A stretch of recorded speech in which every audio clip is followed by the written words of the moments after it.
नमस्कार सांग माने आज मु आपण मानक शेयर करी नड़िया बरार रेसिपी।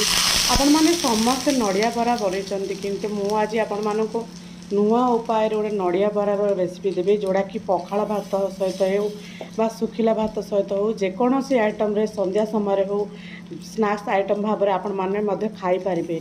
एई नड़िया बरा नड़िया बरारे जदि आपण माने मो स्टाइल रे बनी पारिबे ताहाले आर टेस्टटा बहुत बढ़िया लगिवो। ता सहित नड़िया बरा सहित गरमा गरम कंचा लंका लंका टिके ता सहित किसी पियाज टिके ऐड करदे ताहले खाइबा को बहुत बढ़िया लगिवो। एबे तो साधारणतः खरा दिन चली एते खरारे जदि एमती गरमा गरम पखाला भात सहित एमती नड़िया बरा जदि हो जाए ताहले खाइबा को आउरी टेस्टी लगिवो। आ साधारणतः नड़िया बरारे ये जो आमर विभिन्न प्रकार सामग्री मिसी जोड़ा कि किसी पियाज कंचा लंका ता सहित किसी बेसिक मसला यही नड़िया बरा को आउ टिके टेस्टी कर दूची।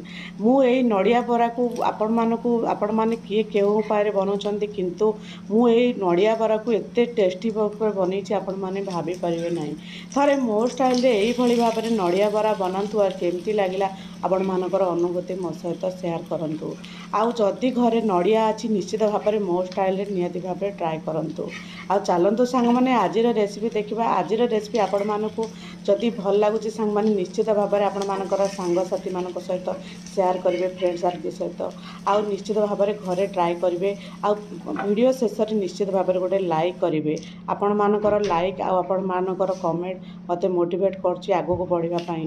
से मु आपण मानकु खरा दिन को लक्ष्य रखी जोड़ा कि खरा दिने आम जो जो आइटम जाक खाइबा बहुत भल लगे से आइटम गुड़िक आपण मान सहित मु शेयर करुँची। भावुची आपण मानक निश्चित भाव में मोर सबू रेसिपी आपण मानक निश्चित भाव में भल लगुव सांग माने।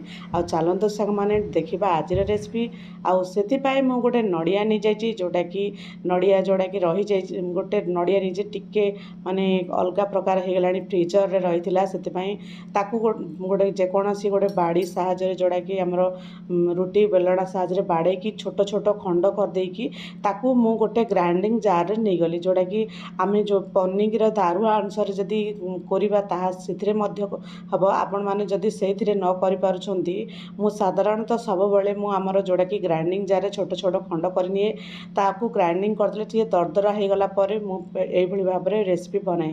तापरे गोटे पियाज ता सहित किछि कंचा लंका पियाज को मध्य छोट छोट खंड कर नहीं जाइए तापर कंचा लंका को मध्य छोट छोट खंड कर नहीं जाइए। तापर आम जीरा टिके देबा जोड़ा कि आमर जीरा पकेबा द्वारा आमर माने हजम हम ता सहित अल्प टिके हलदी गुंड टिके कलर आसबा पई तापर अल्प टिके गरम मसला गुंड मध्य दे देछि तापर अल्प टिके लंका गुंड मध्य ऐड कर देछि। कंचा लंका जदि भल लागुछि आपण माने पकेबे ता सहित मध्य बाहर कर देबे ता सहित स्वाद अनुसार लूण ता सहित किछि धला राशि मध्य ऐड कर देछि।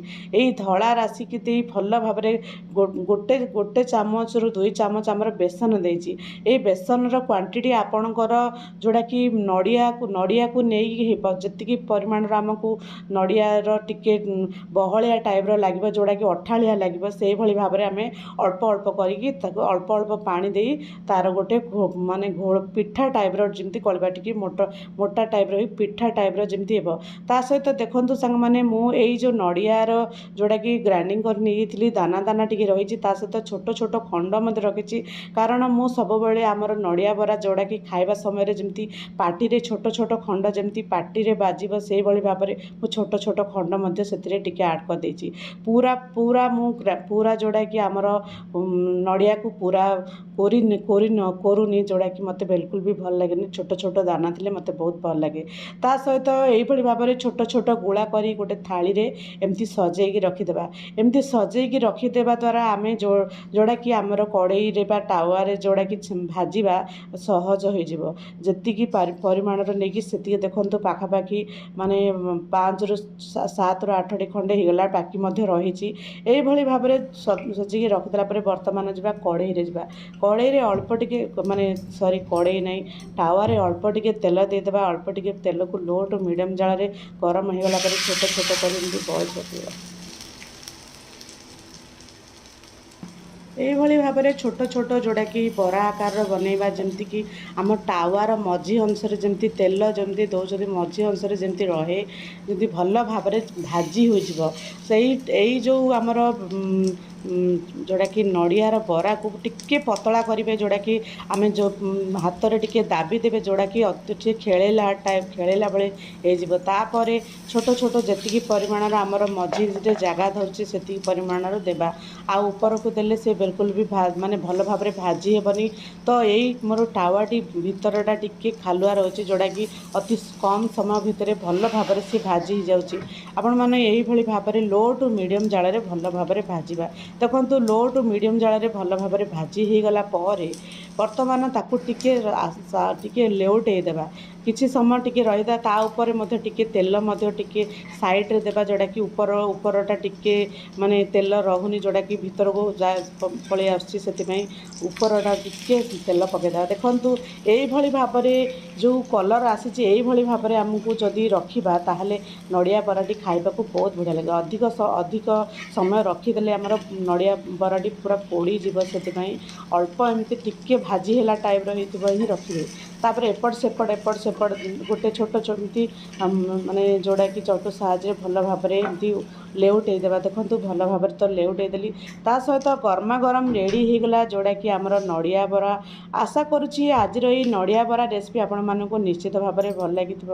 ଆଉ ଘରେ ଯଦି ବଳକା ରହିଯାଇଛି ନଡ଼ିଆ, ଯେଉଁଟାକି ପୂଜା ପର୍ବଣର ନଡ଼ିଆ ରହିଛି, ଥରେ ମୋ ଷ୍ଟାଇଲରେ ଏଇଭଳି ଭାବରେ ନଡ଼ିଆ ବରା ସହିତ କଞ୍ଚା ଲଙ୍କା ଆଡ଼୍ କରି ଖାଆନ୍ତୁ, ତ ଖାଇବାକୁ ବହୁତ ବଢ଼ିଆ ଲାଗିବ। ତା ସହିତ ପଖାଳ ଭାତ ସହିତ ହଉ, ଗରମ ଭାତ ସହିତ ହଉ, ବହୁତ ବଢ଼ିଆ ଲାଗିବ। ରହୁଛି ସାଙ୍ଗମାନେ, ଜୟ ଜଗନ୍ନାଥ। ପୁଣି ଦେଖା ହେବ ନୂଆ ଏକ ରେସିପି ସହିତ।